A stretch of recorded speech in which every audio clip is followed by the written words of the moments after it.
Time is a river, endlessly flowing, yet we cling to its banks as if we could hold it. How much of our life slips away in trivial pursuits, unnoticed, unlived? What if the secret to freedom, to peace, is not to conquer the world, but to master the hours given to us? Lucius Annaeus. Seneca was born in the bustling heart of Rome in 4 before Common Era, a city vibrating with the energy of empire, the clang of ambition, and the whisper of intrigue. He grew up amidst marble palaces and crowded forums, in a world where power was as intoxicating as it was perilous, and where every gesture could ignite envy or loyalty. From an early age, Seneca became intimately acquainted with the precariousness of life, the rise and fall of fortunes, the caprice of rulers, and the shadow of mortality that hung over every human endeavor.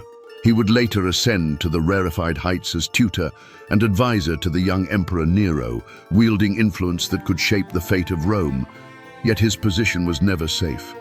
Exile, betrayal, and the constant threat of death shadowed his steps, a reminder that even the most glittering station in life could crumble overnight. It was from this intimate knowledge of impermanence that Seneca wrote, not for historians recording events or orators seeking applause, but for a single young friend in search of wisdom and steadiness. In these letters, he transformed personal reflection into a guide for the soul, a quiet conversation across centuries. He speaks to those who feel the relentless pull of desire, the suffocating weight of fear, and the fleeting nature of time itself. Seneca's words reach out like a steady hand in a storm, a companion through the turbulence of human life, teaching that serenity is cultivated not by circumstance, but by the disciplined attention of the mind and heart. Through these letters, he offers more than advice. He offers the intimate gift of perspective, a lantern illuminating the path toward a life that is not merely survived, but truly lived. Seneca stands at a crossroads where thought and life converge, carrying forward the calm discipline of Stoicism shaped by figures like Socrates and echoed later by Epictetus, while moving through the tense, power-laden corridors of imperial Rome. Surrounded by intrigue and excess, he refused to let philosophy remain an abstract exercise, reshaping it instead into lived wisdom, something meant to be tested against fear, ambition, and loss. In his hands, philosophy becomes a practical compass for the soul, a way to remain inwardly free while the world spins with chaos and temptation. From this tension emerges his enduring question: how can a person live freely when bound by wealth, ambition, and fear? And how can peace be found in a world that constantly distracts, seduces, and quietly consumes the finite hours of a human life? Seneca opens with a question that quietly unsettles the reader. What does it truly mean to live? He argues that life is not short by nature, but made short by neglect. He invites us to picture a person endlessly chasing status, wealth, and fleeting pleasures, convinced there will always be time later, only to awaken one day and realize that the years have slipped away unnoticed, like sand escaping an open hand.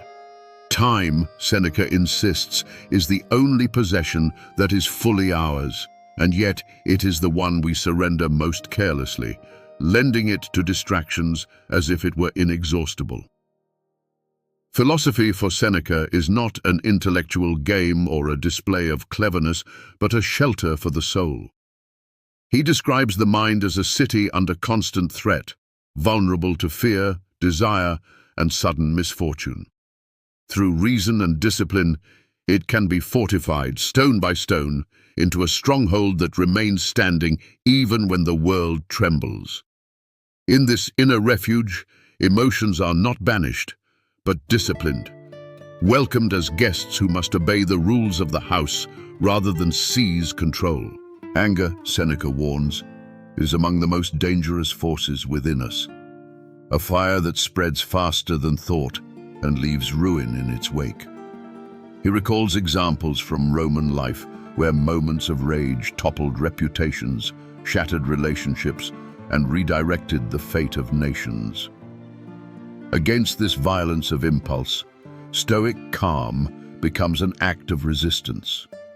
To pause, to breathe, to delay reaction is not weakness, but strength, the quiet power of allowing the storm to pass without letting it carry the mind away.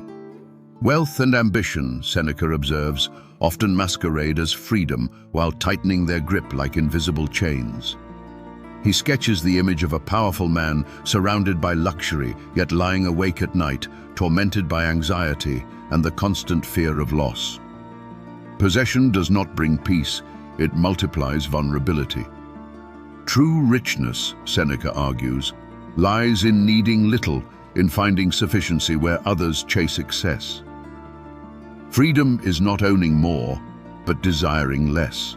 Death, Seneca reminds us, is not a distant stranger, but a companion walking beside us every day. Rather than fearing it, he urges familiarity, imagining quiet reflections among graves as a way of sharpening gratitude for the present moment.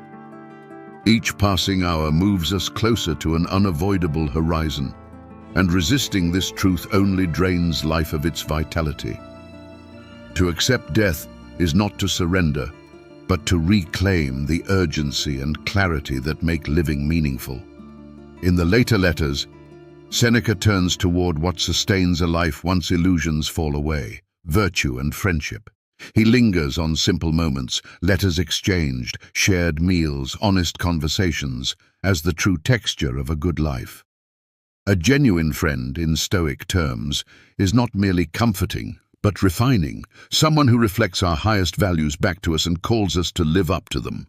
In friendship grounded in virtue, Seneca finds a quiet affirmation that wisdom, integrity, and moral courage are not solitary achievements, but shared pursuits that give life its deepest meaning.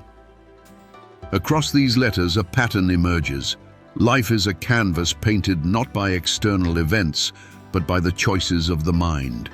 Every distraction resisted, every fear met with reason, every moment seized in awareness builds a freedom no emperor can grant and no fortune can take. Seneca asks us to confront ourselves. Are we living or merely existing under the illusion of busyness? Pause. Imagine your day, your week, your year. How many moments were truly yours? How many were surrendered to anxiety, envy, or trivial ambition? The truth presses gently. The only power we ever truly have is how we use the present. Life is now. Seneca does not promise eternal happiness, nor does he disguise life's hardships. But he offers something rarer: mastery over oneself. By guarding time, mastering desire, embracing mortality, and cultivating virtue, freedom is no longer a distant dream.